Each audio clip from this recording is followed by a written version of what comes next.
Episode 12 left off with Mary testing her sudden ability to transport through time and space by simply sketching her destination. Seeing her amazing superpower as a divine gift to be somehow used for good, she draws a picture of the Christmas nativity and is instantly transported back thousands of years to the birth of Jesus. There, a young man urges her to enter and announce his fellow shepherds' arrival after being sent by mighty angels to honor the newborn king.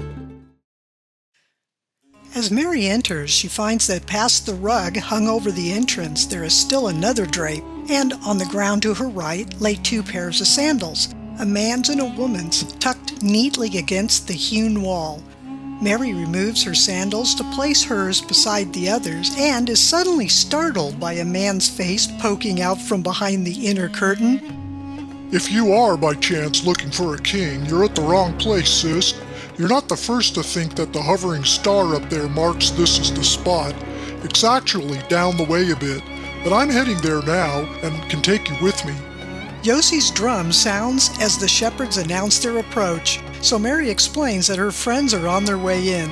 The unpleasantly fragrant man abruptly steps out, closing the inner curtain behind him as if to prevent Mary from seeing inside. Pushing past her, he blocks the shepherds from entering. The new king on the block is not here. That star is actually hovering over there. You'll see what I mean when you get there. I'm on my way, but unfortunately I can only take the girl on this tired beast. You guys can follow in our camel's tracks. The man practically throws Mary onto his beast like a sack of hay. Too busy struggling for a grip before she is able to protest, they are fast on their way as the kind shepherd calls out from behind them, "Keep the tunic, sister. Let it be your protection." The camel has covered little more than a stone's throw's distance when Mary looks back to see her shepherd friends speaking with a man who has come out to greet them. Rather than sending them on, she is surprised to see them being invited in. As Yossi begins tapping on his drum, Mary asks her rider to let her off so she can walk back, but he refuses to stop, assuring her, "They're simply inviting them in for some hospitality and provisions. Don't forget, your friends have all those sheep and will have to take their time getting there." Is that the reason we're moving so fast? Because it's a long way? "Well, it's a ways, but don't worry, we'll soon stop for a break." Wondering the reason for stopping soon, Mary looks up to discover they are moving away from the hovering star, and worse, the landscape is rapidly becoming more desolate. As Mary watches the idyllic landscape morph into a barren desert, her blood runs cold. Has he duped her into isolation that he may have his way with her? In a panic, Mary scans her surroundings for a way of escape. Masking the fear in her voice, she feigns a friendly tone and asks, "Did you tell me your name, sir?" "I don't do names, because everyone in this hellhole is either too formal, too nosy, or both. But since you're stuck on this beast with me, they call me Ham for short." Is that Ham after the biblical father of the Canaanites? Or is it short for Haman, who sought to destroy the Israelites before being condemned to the very sentence he had tried to inflict upon the innocent Mordecai? "See what I mean? What business of this is yours, my nosy little time tourist?" Did you say time tourist? There you go again. You see the problem with names? He snorts, pulling off his pigskin of water and throwing it behind them as if to teach Mary a lesson. The strap on the pouch catches Mary's cloak at the very moment a mysterious gust of wind sends them sailing into the air like a flying witch with her satchel.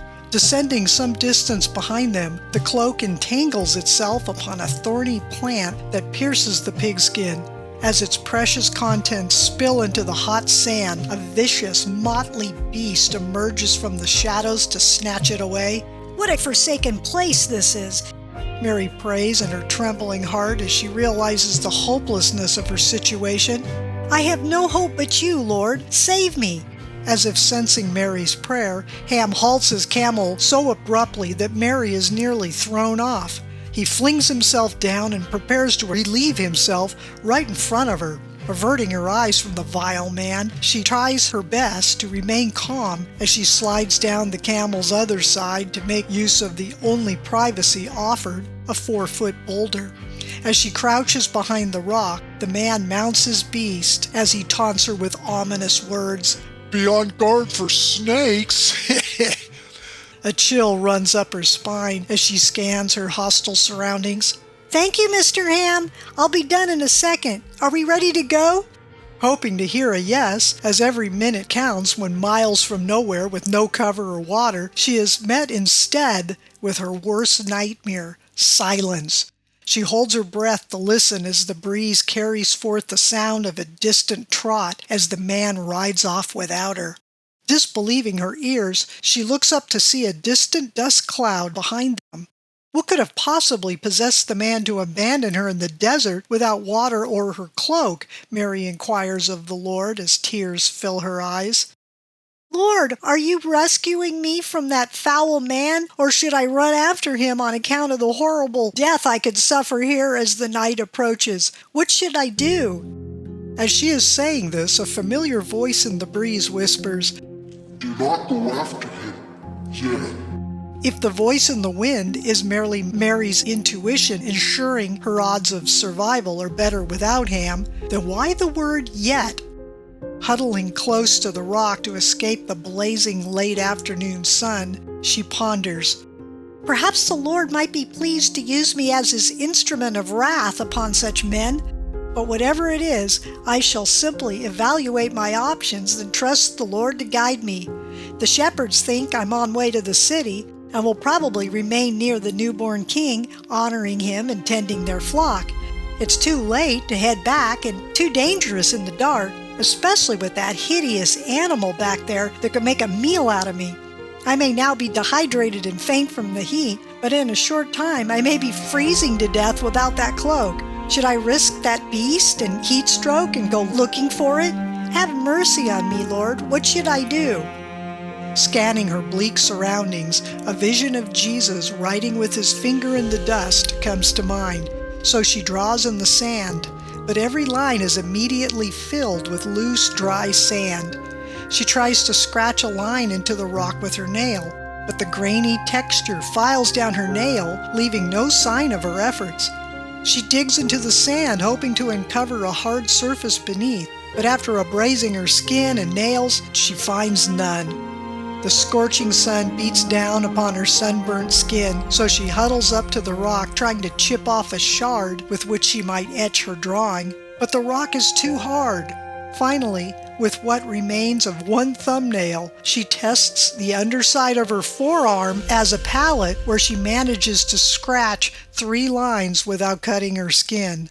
But before she can draw her way out of danger, she hears the death rattle of a venomous snake hissing what sounds like, Surely shall Satan's senseless sister succumb to his serpent-sizzling slumber. and from behind the rock an angry set of fangs lunges at her neck.